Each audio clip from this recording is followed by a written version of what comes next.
Welcome to Our Own Voice, a partnership in mental health awareness in cooperation with NAMI Wichita and K-Sun Community Radio. NAMI is a National Alliance on Mental Illness.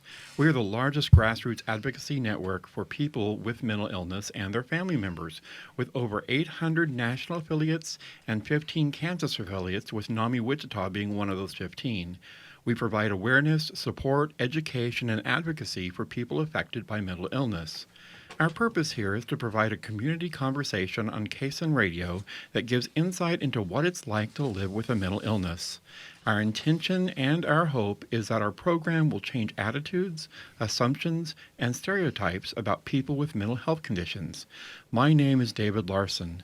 I am very pleased and proud to be your host today, and I'm a person living with mental illness. I'm in recovery for major depressive disorder. Like everyone, I struggle with the ups and downs of emotions and the challenges of being fully human, but I am doing great, and I know I have many gifts to offer my family, my friends, and my community.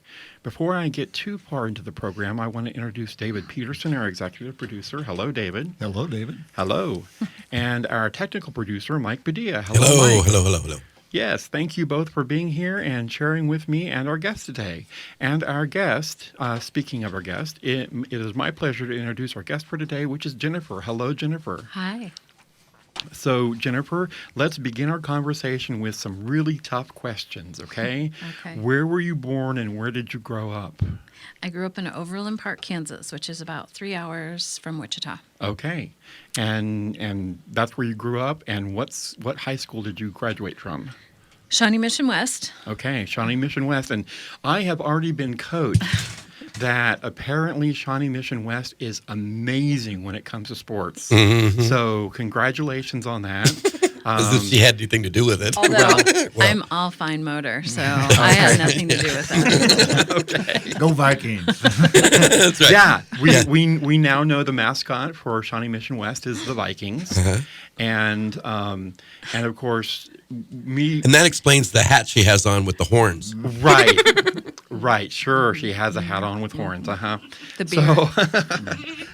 So let me go on and ask you. Is there anyone in your family who deals with mental health conditions or has dealt with mental health conditions? Yeah, it's been about a year. It has been a year since my daughter's therapist called in her first year of college and said, I think maybe your daughter has borderline personality disorder. Okay. And can you share with our listening audience as to what borderline or BPD is? Yeah, when I think about her, it is a matter of not handling your stress well, and you handle your stress so poorly that your emotions can very quickly get to the place where you either are suicidal, or on the other end of the spectrum, everything is very grandiose. She spends she is unable. Her executive functioning is very poor. Anything to deal with emotion is off the charts. Anything to deal with executive functioning, processing, being on time, organizing fires very low for her. And so she's like stuck in a middle school mindset and learning how to tolerate the world in general. What is executive? What were you saying about executive?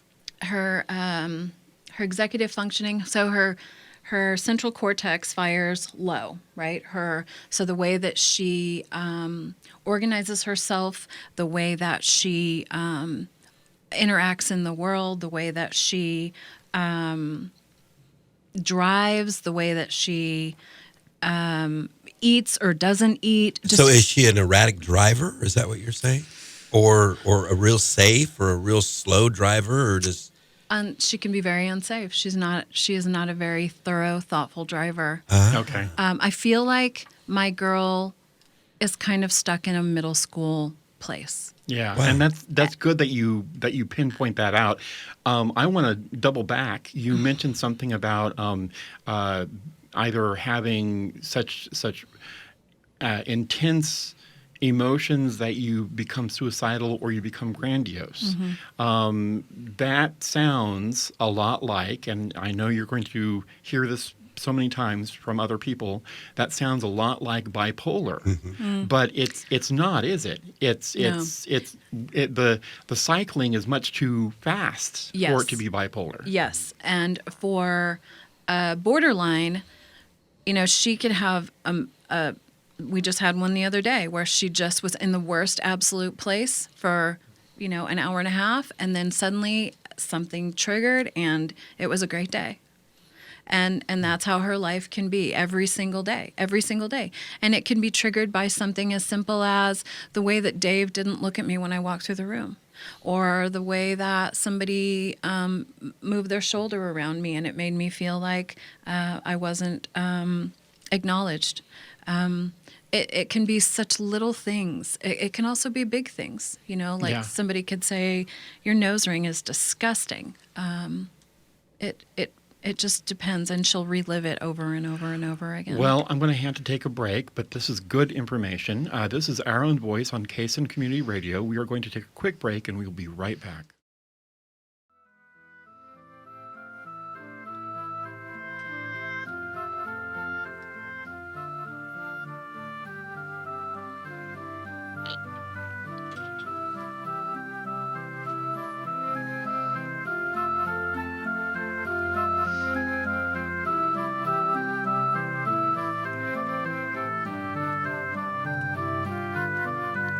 Welcome back to Our Own Voice, a partnership in mental health awareness in cooperation with NAMI Wichita and KSUN Community Radio.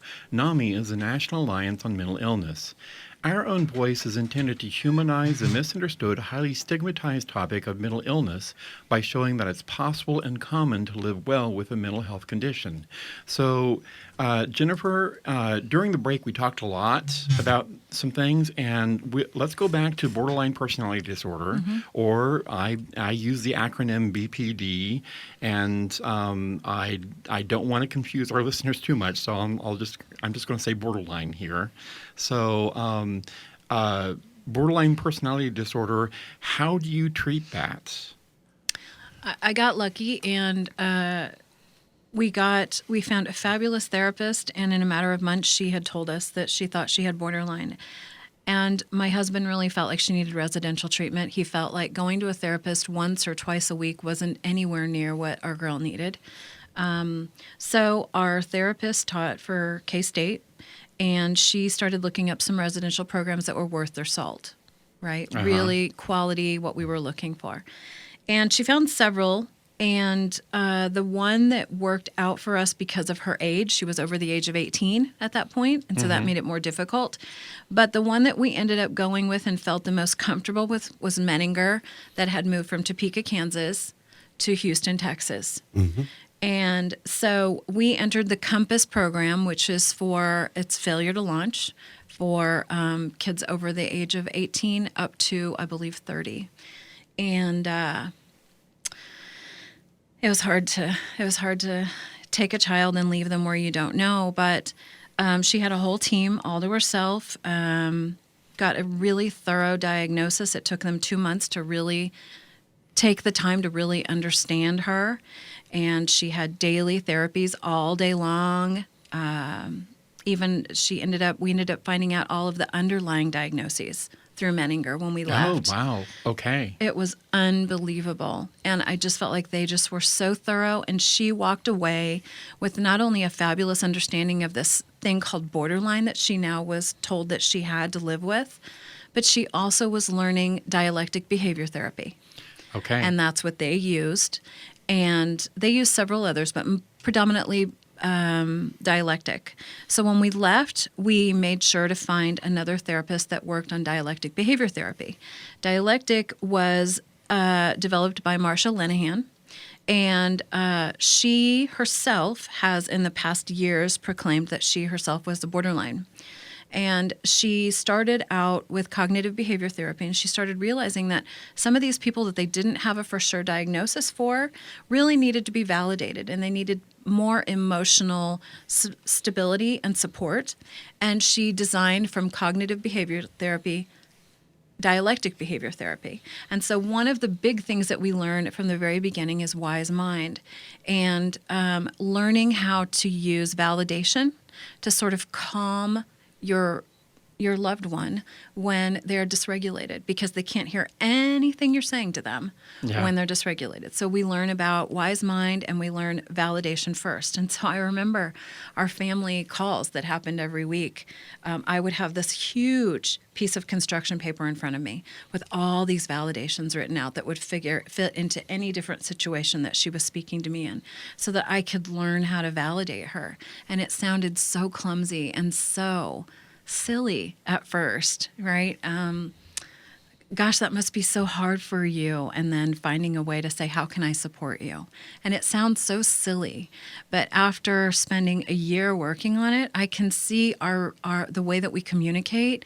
I have a relationship with her that I didn't have before. Yeah. And it's all because of the way that I've learned to communicate with her. Yeah. And its dialectic has been unbelievable, just learning. And so she ends up, right now she's at DBT Lawrence. Okay. And they follow Marsha Linehan's model, and they meet once a week with their therapist, and they meet once a week in group to apply the skills together with other people. And they do coaching calls during the week, and then on Fridays it's therapy for the therapist. So they sit down and they talk about all their clients together and try to find out how can they better help this patient. So that is excellent. It's been fabulous. And outside of the walls of Menninger, life is not easy because, she has a job now that she's maintained for 3 months, I think. We're still trying to figure out how to handle the money, but she's using those skills now. She's learning about how to handle interpersonal relationships, and she's learning that everybody may not be what you'd like them to be. They might be a little bit more harsh than you would like, or they may not smile the way you like, but she's learning how to tolerate. That is excellent. Yeah. Big Wow. gains. Yeah. And big gains with small steps. Baby step. Oh, for Yes. sure. We still have a huge mountain to Yeah. climb. And it could take, she might be at a middle school age for a long time. I don't know. I don't know how long it will take her to step out of that mindset and grow up a bit. But we have a lot of adult things happening in intermingled in there, which is difficult as a parent. Well, I'm going to take another break here. This is Our Own Voice on KSUN Community Radio. We were talking with Jennifer about mental illness and in particular borderline personality disorder. And we are going to take a quick break and be right back. If you would like to learn more about the National Alliance on Mental Illness and how you can get involved in mental health advocacy, please visit our website at NAMI.org.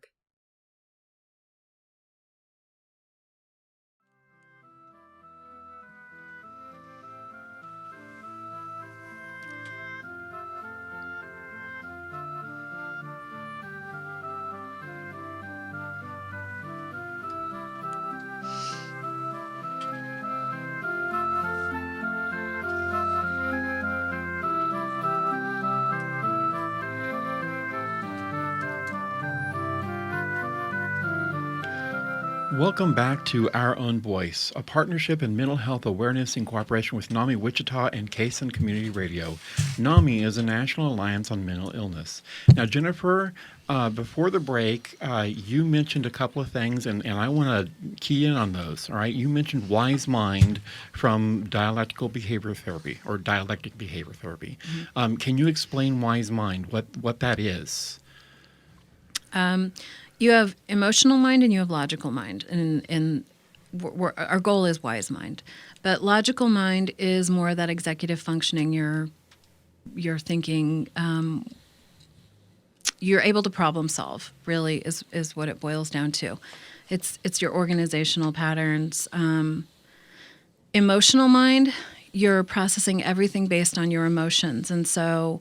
For my daughter, if somebody looks at her the wrong way, it can just really elevate her emotions, and she gets more and more dysregulated and more upset, and more is unable to hear. The goal is to we don't want to be in that logical mind where we're just processing everything from black and white thinking, right? Just all all everything is just this way. We don't want to process the world through all of our emotions either, right? We want to put the two of them together. We want to find wise mind. So maybe you need a fact check, right? What are the facts that happened here? What should I be thinking? Let me stop. Let me breathe. Let me think. What really happened here? What can I do? What can I do to calm myself? Because I'm starting to realize maybe it's not what I thought it was, right? And so validation is one of the fastest ways that you can get somebody that's dysregulated to get to a place where you can start to get them to do some of that fact checking. But you got to validate to calm them down so that you can get them to move more toward that wise mind in the middle and be able to start to look at it, the whole picture, instead of from just one side or the other. Okay. And now I want to key in on a few other things with dialectic behavior therapy. From what little I know about it, I understand it's a way of looking at something from two opposing points at the same time. Mm-hmm. So, for instance, a rose is both beautiful and has thorns. Mm-hmm. The word and. Yeah, using the word "and" in there, mm-hmm. in that dialectic. Mm-hmm. And that helps with processing, being able to see both sides like that.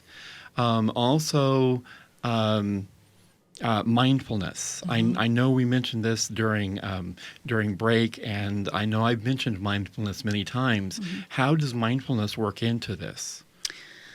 If my daughter is having a really hard moment, and she's as calm as she can be, sometimes, she's just so frustrated because she can hear all these, I call them voices in her head, right? I should have said this, or I should have said that, or why didn't they look at me this way, or they didn't even look at me when I came in the room. And so she can stop and she can do a mindfulness exercise, and it can help her in the midst of a mall, for example, calm herself down, and nobody has any idea what's going on. Nobody has any idea that maybe in her mind she's counting, or she's breathing, or she's imagining herself going down a long spiral staircase, just step by step by step. But it is a fabulous way, and she uses it all the time to sort of help herself when nobody else is there to help her. Calm down. Yeah, and I use mindfulness as well with my depression. It helps me focus on the presence, on the here and now, and helps me to say, okay, life is not as bad as what I'm experiencing. I can breathe. I can live in this moment. I can make it. I can tolerate. I only focus on the presents at Christmas time. Very good, Mike. Thank you. But it helps her tolerate. Yeah. It helps her tolerate.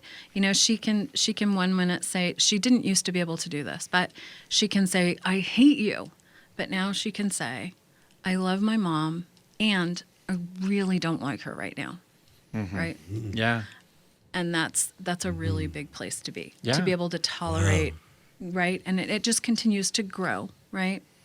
I don't like this person, and I have to work with this person. Yeah. Right? Okay. So, yeah. That's wise mind.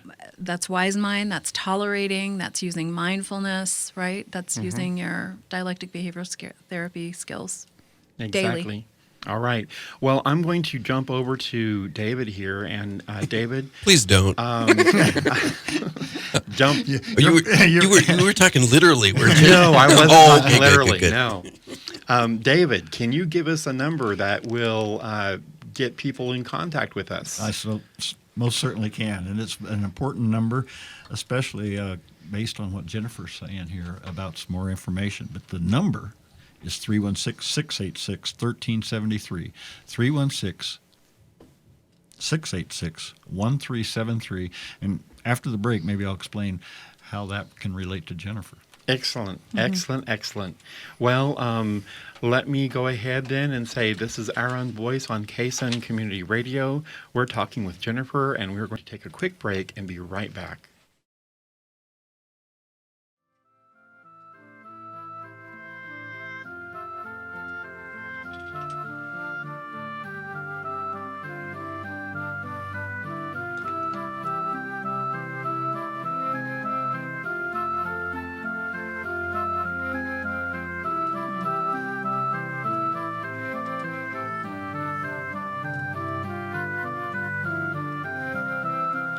Welcome back to Our Own Voice, a partnership in mental health awareness in cooperation with NAMI Wichita and Kaysen Community Radio. NAMI is a national alliance on mental illness. Now, before the break, David, I asked you for that number, and you gave it to me, but give it to me again and tell me about it. Yes, I will. But before I get into that, I want to let everybody know that beautiful intro music was composed by our host, David Larson. Thank you. That number again is 316-686-1373, and that is NAMI's number, and that is a number that you call, and we will give you information about our upcoming programs and classes and support groups, which we feel are very beneficial to those both with a mental illness and those that have someone in their family that has a mental illness. And we have a lot of classes involved. Family to family is one of our major ones. Peer to peer is one of them. But coming soon is a class called Basics. We haven't had it here for a while. And Jennifer could probably tell us a lot about that. Well, Jennifer, let's jump back over to you then. Not physically, Mike, but we'll jump back over to you and we'll ask you, tell us about Basics. Okay. It's a free 6-session class for parents or caregivers that have a loved one or a child under the age of 22 who are experiencing mental health symptoms or they feel like may be experiencing mental health symptoms. We go over the different diagnoses. We go over what to do next, right? The different kinds of physicians or therapists that you might encounter, psychiatrists. We go over medications and how those interact in the brain. We spend time getting to know a group of people that have some similar issues and try to share and support each other as we're learning to step into this place that's unnerving, scary, anxiety-provoking, and try to take steps to figure out how to help this child. And after you finish that 6-week class, I feel like then you're ready to take on other challenges, right? But we are going to start on June the 2nd. We're going to go on Sundays from 3 to 5:30 at United Methodist Church, which is... Is it the big one downtown? I think it's No. West Heights United Oh, Methodist West Heights, Church. that West. That's, West Heights United Methodist Yeah. Church at 745 North Westlink Avenue. Right. And again, it's free. You have to call. You can call the number that Dave gave and register that way. You could call 573-2573 to register, and you'd get me on the phone, and I can register you. But again, it's free, and it's a group that will allow you to find other people that are learning about the beginnings of what this may or may not look like. And I guess I would say, just in living with my own family, if you think there may be a possibility, it's important to come figure it out, because the sooner you can find out those answers, the sooner you can figure out how to support your family, not only that loved one, but the people that are living in that house with them. Right. So again, Sundays from 3 to 5:30, excluding Father's Day, of course, at West Heights United Methodist, and we'd love to have more people. So give us that phone number again. Phone number is 316-573-2573, or you could log on to NAMI Wichita. And call 316-686-1373. But if you Right. call either of those numbers, they're going to be aware of her program. Right. Yes. And Okay. if you go to the NAMI Wichita webpage, namiwichita.org, there should be a little blurb or something in the upper left-hand corner that talks about the basics class. I see. And you can click on that, and if you go all the way to the bottom, there is a contact me. And click on that, and you immediately get a registration screen pop up that leads Oh, right. you That to would allow you to register to be able to go to this program. Yes. It's free. So Which is yes, right, just your name, your phone number, and email address, and the age of your loved one. I think really Yeah. is all we want to know, just to get us started, so we can send you information. I want to add that this program, like Jennifer said, is free to the public. All of our programs and support groups are at no cost. Yeah, exactly. And you have just recently been trained in this, right? To be able to deliver this class, and as well as your co-mentor or co-teacher. Both of you went up to Topeka, got the training, came back. Yes, we got you to teach the class. We are excited about this. Yeah. Laura called me and she said, could you come with me? And I met Laura at support group when we were both trying to figure out our own children, right? We both had children that were entering college, and that's when it all sort of compounded for us.